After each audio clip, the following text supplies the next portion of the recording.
C'est parti, nous allons voir aujourd'hui comment nous pouvons simuler ou on va dire tester certains systèmes d'exploitation, donc par exemple certaines distributions Linux ou Windows éventuellement, ou voilà. Donc là en l'occurrence je vais vous présenter trois outils, donc il y aura une application par laquelle je vais commencer, donc je vais vous montrer comment l'installer et tout. Et enfin, il y aura deux sites donc, qui vous permettront aussi de pouvoir simuler ou on va dire tester certains systèmes d'exploitation. Enfin, disons que le premier c'est plus une simulation et le deuxième, vous pouvez travailler avec ces sites-là justement. Vous pouvez travailler dessus avec, enfin, sur ces systèmes d'exploitation-là, on va dire, c'est des hôtes distants sur lesquels vous pouvez bosser. Et après, vous pouvez ensuite récupérer vos fichiers, etc. Donc, je vais vous présenter tout ça.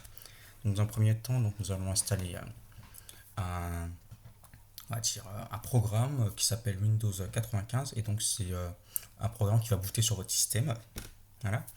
Et donc qui vous permettra de tester en fait Windows 95. Pour ceux qui ne connaissent pas, c'est une ancienne version de Windows qui est aujourd'hui libre d'utilisation. Voilà, vous pouvez l'installer, donc c'est ce qu'on va faire d'ailleurs. Mais c'est une version vraiment très très ancienne. Donc vous allez voir tout comme moi, mais bon, après évidemment, je pense que vous n'allez pas forcément vouloir bosser avec les versions là, je vous comprends. Mais pour ceux qui sont vraiment mordus d'informatique et qui veulent un peu explorer, voilà, bah vous allez y trouver tout votre bonheur. Donc allons-y. Donc les commandes pour installer Windows 95 sont décrites ici. Voilà. Donc vu que je l'ai déjà installé, bon, je vais pas le refaire, mais vous avez tout ce qu'il vous faut là. Donc wget, vous mettez ce lien là. Sudo apt install gconf, donc ça c'est les dépendances nécessaires. Donc si vous n'installez pas ça, bah, ça va vous mettre un souci de dépendance. Bon, même si vous l'installez, vous aurez un petit souci, mais ça va fonctionner. En fait, vous aurez un souci parce que les dépendances sont plus à jour en fait.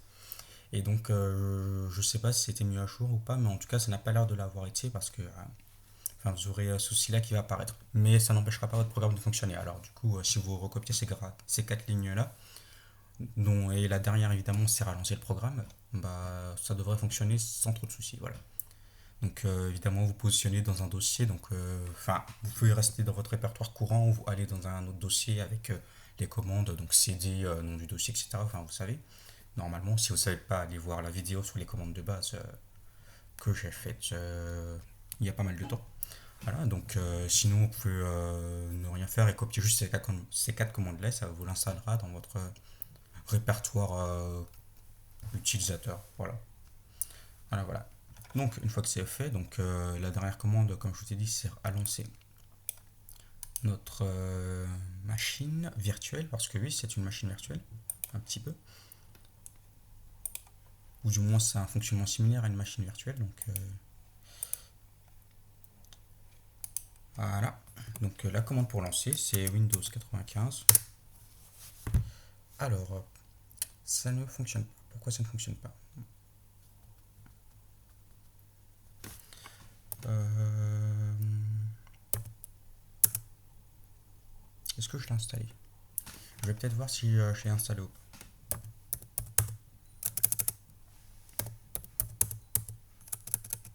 Mince.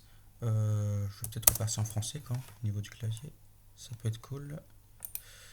Déjà.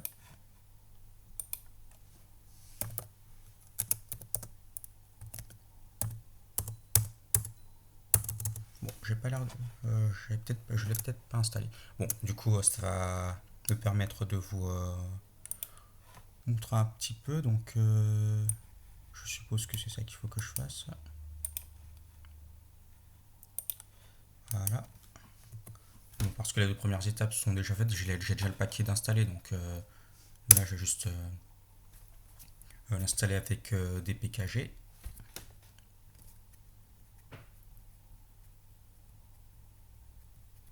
Et on attend que ça se fasse. Donc ça, normalement, ça prend pas trop de temps. Normalement. Normalement. Bon. Donc en attendant que ça s'installe.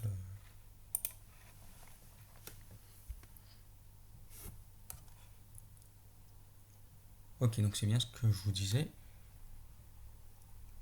Vous aurez ce souci-là. Mais c'est normal. si vous avez ça, c'est normal. C'est parce qu'en fait, ce paquet-là a changé de nom. En fait, il a été mis à jour, mais sous un autre nom. Donc, vu que cette version-là est encore ancienne et les paquets, vous voyez, il y a une petite différence de génération, si je puis dire.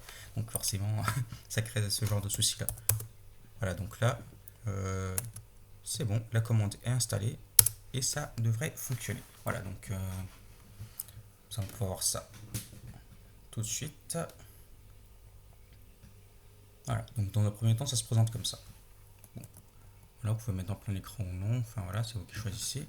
Moi, j'aime bien mettre en plein écran. Vous pouvez cacher. Donc, échappe, ça vous permet d'afficher, de cacher votre souris, la souris de votre PC en fait. Parce que vous allez voir, vous allez avoir deux pointeurs en fait. Donc, vous avez le pointeur de votre PC qui vous permet d'interagir avec le reste de votre système. Et si vous le cachez, vous ne pouvez plus rien faire comme vous aurez le pointeur blanc qui va venir. Enfin, vous allez voir. Vous allez voir, vous allez voir. Donc on va démarrer Windows 95. Voilà. Donc ça se présente comme ça.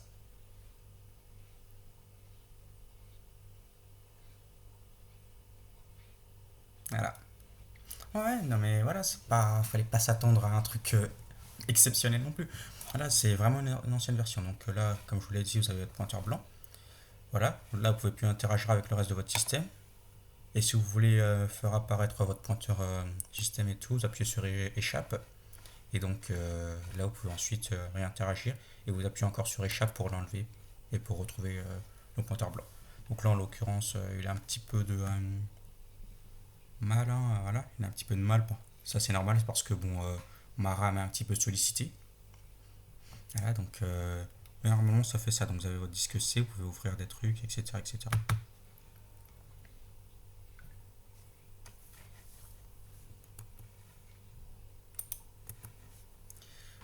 Enfin, bon, donc là, en l'occurrence, ça va être un petit peu compliqué, hein, voilà. Mais bon, en gros, ça se présente comme ça, et puis vous pouvez faire pas mal de choses. En fait, ça marche assez bien quand même. Enfin, bon, c'est vrai que parfois c'est un petit peu, c'est pas, disons que c'est pas le top du top, mais c'est pas trop dégueu en vrai, hein, c'est pas trop dégueu. Voilà, vous avez moyen d'explorer pas mal de choses. Il y a des exécutables qui marchent. Voilà. Bon, pour ceux qui vont poser la question, je ne pense pas que vous pouvez télécharger des exécutables externes et les faire marcher avec ça. Ça va être un petit peu compliqué. Déjà parce que c'est pas une version de Windows récente, donc c'est une version très ancienne. En plus parce que ce truc-là, c'est une machine virtuelle qui boot sur votre système, donc déjà que de base, là, je suis sous Chrome OS, j'ai une machine virtuelle Linux, et sur ma machine virtuelle Linux, j'ai une machine virtuelle de ce type-là, enfin, donc Windows en l'occurrence, Windows 95. J'ai envie de dire, à un moment donné, ça devient vite compliqué de faire tourner des exécutables. De toute façon, je pense pas que vous pouvez intégrer des exécutables externes. Donc de toute façon, ça c'est vite réglé. Voilà. Mais sinon, c'est très bien, vous pouvez explorer. Il y a des exécutables qui sont déjà mis à la base, donc bon, vous pouvez les essayer pour voir. Calculatrice, ça fonctionne, etc., etc. Donc là, en l'occurrence, bon, je n'ai pas réussi à l'ouvrir parce que bah, ma RAM fait un peu des siennes. Voilà, c'est comme ça, c'est que voilà, on peut rien faire, hein. Bon, bref, on va quitter, hein, tant pis. Mais voilà, donc ça c'est Windows 95 que vous pouvez installer sur votre système. Voilà. Bon, dans tous les cas, si jamais il y a un souci, moi j'ai oublié de vous le dire, on va y revenir. Si jamais vous avez un petit souci, voilà, que vous avez fait une fausse manip, ou enfin voilà, ça arrive, hein. Je vous rassure, moi aussi je fais régulièrement des fausses manips. Voilà, c'est mon quotidien, faire des fausses manips, réinstaller mon système, refaire des fausses manips, etc. Voilà, donc si vous faites une fausse manip, vous avez qu'à aller dans Machine et Restart. Voilà, et ça vous permet de restart votre machine. Voilà. Bon.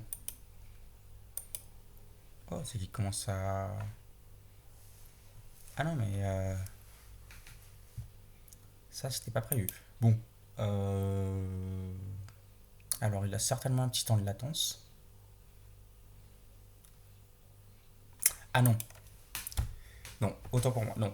Avant de restart votre machine, en fait, là, vous voyez, la machine n'est pas démarrée, donc forcément, il va rien se passer. Vous devez démarrer d'abord votre machine. Et seulement après ça, vous allez faire machine restart. Et là, normalement, ça devrait fonctionner. Parfait, voilà.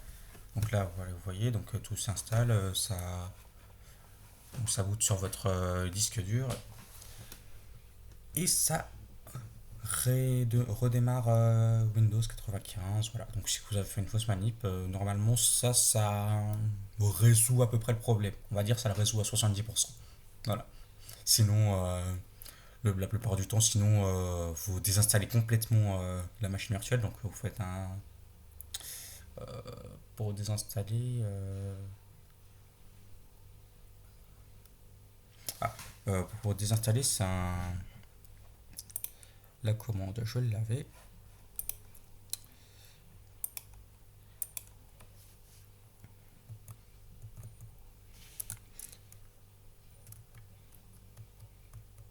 Pour désinstaller, normalement, si vous faites ça, en fait, si vous faites ça, bon, c'est pas vraiment la commande de désinstallation, mais si vous faites ça, normalement, ça va vous dire que votre Windows 95 est, on va dire, pas vraiment le bienvenu, en fait, sur votre machine. Et puis donc, ça va vous proposer de les désinstaller. Si vous cliquez sur Y, bah, ça va le faire. En gros, si vous faites ça, bah, ça, voilà, ça fait une correction des dépendances. Et à ce moment-là, voilà, au moins les paquets suivants seront enlevés. Voilà, parce qu'ils veulent virer, hein, parce que les dépendances ne sont pas, voilà, etc. etc. Donc bon, je ne vais pas le supprimer parce que j'en ai encore besoin. Bref. Donc revenons à notre Windows 95. Donc voilà, donc vous le redémarrez et puis normalement ça fait le taf. Bon, on va passer à la suite parce que sinon, le temps que ça redémarre, bon, il y a un petit peu de taf derrière. Voilà. Bon. J'y reviendrai après. Enfin voilà, j'espère que j'ai pas fait une connerie en fermant brutalement comme ça. Enfin bref.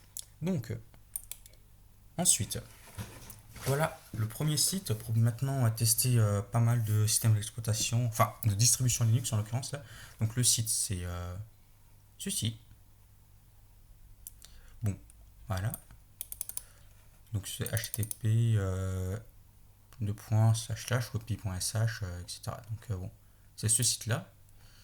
Et franchement c'est assez bien si vous voulez vraiment voir comment fonctionnent certains systèmes d'exploitation et tout, voilà, où ça fonctionne assez bien. Donc là en l'occurrence je vais en essayer quelques-uns. Voilà, et ouais, donc là vous atterrissez sur un terminal et puis vous pouvez faire votre truc. Donc après, bon, Arch Linux, j'ai jamais utilisé Arch Linux, alors je sais pas. Je suppose que LS fonctionne. Non. Ah si, ça fonctionne. Ok.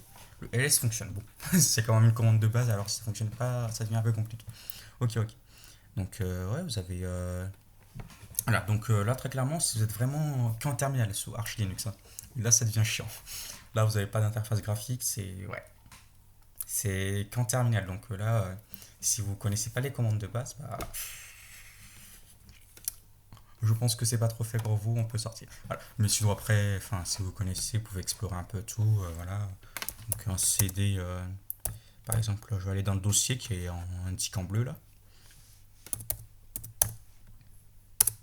Voilà, ensuite faire un ls pour voir ce qu'il y a dedans. Ok, etc., etc. Voilà, donc vous pouvez vous amuser un petit peu à explorer comme ça et tout. Ça vous permet de tester et puis de vous faire un peu la main, etc. Donc si vous voulez vraiment vous habituer à Linux, enfin vous voulez tester diverses distributions et puis voir comment ça fonctionne et puis vous entraîner, c'est un très bon site, hein. Donc il y a pas mal de choix, il y a vraiment de quoi faire. Donc React OS, je vais tester.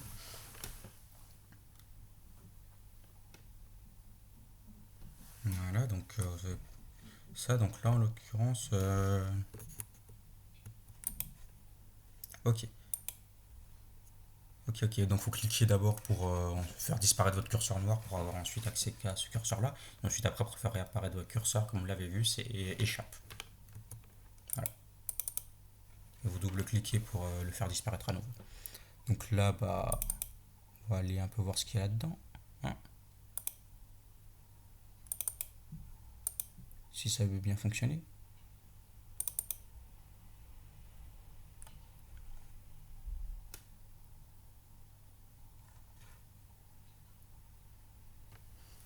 Mhm.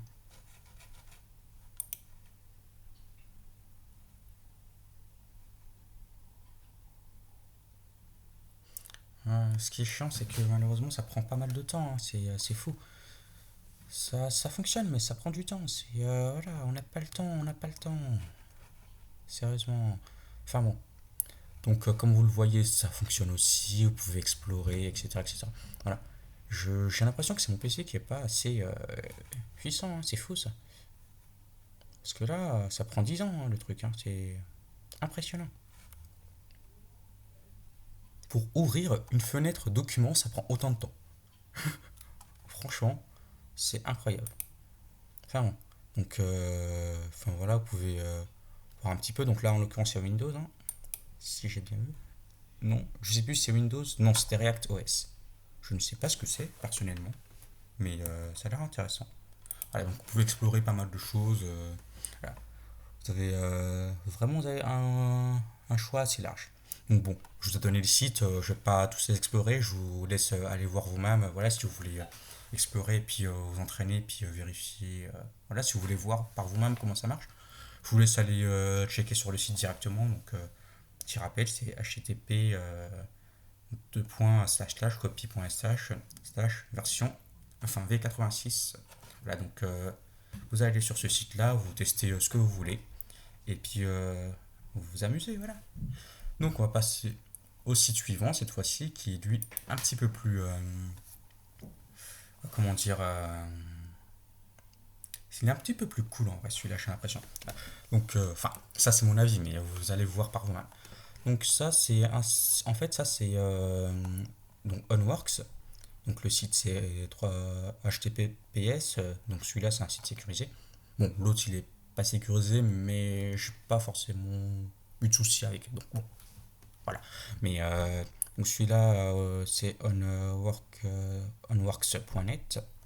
Voilà, donc c'est un projet, je crois qui est open source. Enfin, non, je me trompe dans mes propos. C'est un projet qui est libre d'utilisation, pardon.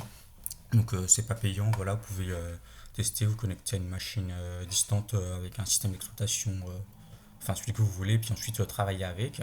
Si vous avez des fichiers, vous pouvez les enregistrer, les télécharger sur votre machine, etc., etc. Voilà, donc on va tester Ubuntu par exemple, voilà, parce que je vais tester Ubuntu. Vous attendez le temps que ça charge un petit peu, enfin le temps que la connexion s'établisse.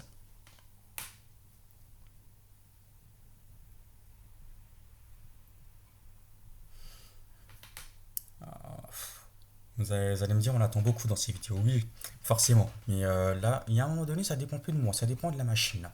Honnêtement, voilà, moi je fais de mon mieux. Mais maintenant, si la machine me donne du fil à retordre, il y a un moment donné, voilà, je ne réponds de rien. Bon, plus sérieusement, voilà, donc nous avons démarré notre connexion. Voilà, donc on doit encore attendre. Ok, donc vous allez beaucoup attendre, mais enfin bon. En gros, voilà. Donc c'est vous cliquez sur les boutons en bleu, hein, de toute façon, voilà, vous voyez ce qui se passe à l'écran. La connexion s'établit et vous avez votre hôte distant. C'est magnifique ça. Bon, là en l'occurrence, j'arrive pas à faire disparaître mon pointeur, mais c'est pas grave, ça dérange pas des masses, hein. De toute façon, voilà. Voilà, vous pouvez travailler avec les documents et tout, comme vous le voyez. Vous pouvez travailler avec ce dont vous avez besoin. En vrai, c'est assez sympa. Voilà, donc là, vous avez pas mal de logiciels qui sont déjà préinstallés. Bon, en l'occurrence, vous ne pouvez pas installer des logiciels parce que c'est des machines qui sont mises à disposition, certes, pour pouvoir travailler, mais vous n'avez pas les droits d'administrateur de toute façon. Donc, vous ne pourrez rien faire. Vous pouvez juste utiliser les logiciels qui sont là de base. Mais après, si normalement, je pense qu'ils sont assez fournis, donc voilà, vous utilisez ce qu'il y a et puis bon, vous pouvez au moins vous entraîner à maîtriser ces différents OS. Mais non, vous ne pourrez pas installer, pourrez pas faire de sudo apt install, voilà. Vous n'aurez pas les droits administrateurs de toute façon. Voilà. Mais après, il y a moyen de faire pas mal de choses, hein. Donc, en l'occurrence, enfin voilà, vous pouvez taper votre texte par exemple, voilà, l'enregistrer, vous choisissez le dossier d'enregistrement, etc. Voilà, c'est vraiment un poste de travail distant. Donc ça vous permet de bosser. Et après, euh, et après si vous voulez évidemment Si vous voulez sauvegarder vos fichiers ou charger vos fichiers.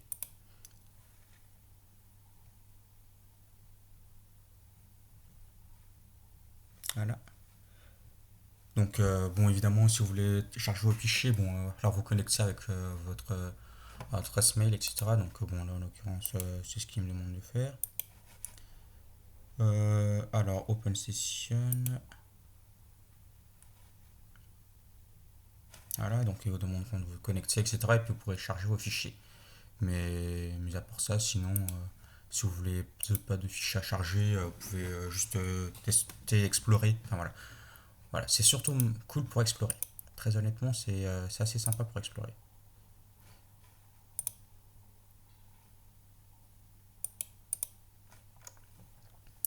Donc, on a fait ça. Il y a aussi Windows que vous pouvez tester aussi. Voilà. Donc là, je vais en faire 3-4. Voilà, et puis après, je vous laisse aller checker le reste, hein, évidemment. Voilà, faudrait pas non plus enlever. Je vais pas tout vous spoiler, hein, voilà, je vous laisse aller voir. Mais c'est intéressant pour explorer, voilà. Donc, si vous aimez un petit peu, voilà, si vous voulez vous initier un petit peu à l'utilisation de ces différents OS, eh bien, vous avez tout ce qu'il vous faut. Voilà. Donc, vous avez vraiment, vous avez deux sites qui vous permettent de tester des OS et vous avez une application donc qui marche plus ou moins bien selon la puissance de votre ordinateur et qui vous permet aussi de tester Windows 95 sur votre machine directement. Ah, donc là, en l'occurrence, nous avons Windows. Alors, je crois qu'il y a une arnaque. Enfin, ouais, ce n'est pas. Ouais, ça se rapproche un petit peu de Windows, mais ça, c'est du Linux. Ça, c'est du Linux, de sûr. Ça, c'est forcément du Linux. Pourquoi je vous dis que c'est du Linux? Parce que vous avez Xterm, vous avez ça. Voilà, vous avez LibreOffice, voilà. Donc c'est du Linux, mais qui était fait en mode Windows. Bon, bref. Dans tous les cas, bon, là, vous allez pouvoir surtout tester du Linux. Voilà. Mais au moins, ça, c'est intéressant, en vrai, hein. Donc, je vous laisse voir tout ça. Bon, après, le reste, enfin, tout est là. Je vous laisse regarder. Voilà. Je crois qu'il y en a encore d'autres, hein. Là, il n'y a pas de tout, je pense. Je pense qu'il n'y a pas de tout. Donc, vous avez pas mal de serveurs. De serveurs. Serveurs, ouais, c'est ça. Donc, voilà. Enfin, bref, vous avez pas mal de choses. Donc, évidemment, c'est tout pour aujourd'hui. Donc, voilà. Donc, je vous ai présenté plusieurs outils et je vous laisse aller voir. Et donc, encore merci de m'avoir suivi. N'hésitez pas à vous abonner, à lâcher un pouce bleu. Voilà. Comme d'habitude, hein, voilà, j'ai besoin évidemment de soutien. Donc, si vous me soutenez, bah, en échange, je vous fais du contenu, des vidéos, etc. Donc, bon, voilà. Donnez-moi du soutien, donnez-moi de la force, hein, évidemment. Et puis, on se retrouve pour une prochaine vidéo. Voilà. Donc, je vais commencer des vidéos de divertissement bientôt, hein. Pour l'instant, je suis surtout sur des vidéos plutôt pures et dures, vraiment du pratico-pratique. Mais bientôt, je vais commencer des vidéos de divertissement. Voilà. Donc, ça sera des jeux, des lectures de livres dont on est le héros. Voilà. Divers. Divers trucs amusants, voilà, des anecdotes, etc. Enfin bref, donc si vous voulez voir ce contenu, bah, vous savez ce qu'il vous reste à faire. Vous abonner, activer la cloche de notification, et bah voilà, quoi. Comme ça vous ne pourrez rien louper. Parfait. Bon bah à bientôt évidemment, et puis bon, portez-vous bien.